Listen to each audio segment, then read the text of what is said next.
You ask Tiger to solve. This deals with linear equations with one unknown. The final result is m equals 9. Let's solve it step by step. Group all m terms on the left side of the equation. Subtract 2m from both sides.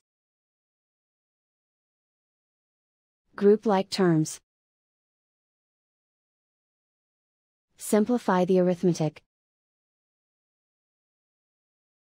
Group like terms. Simplify the arithmetic.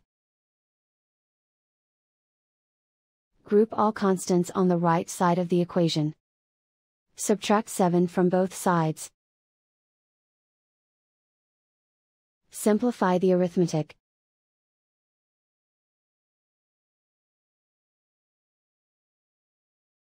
Isolate the m. Divide both sides by 6. Simplify the fraction.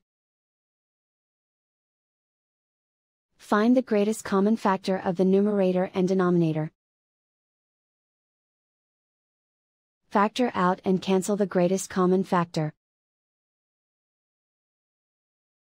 And so the final result is m equals 9.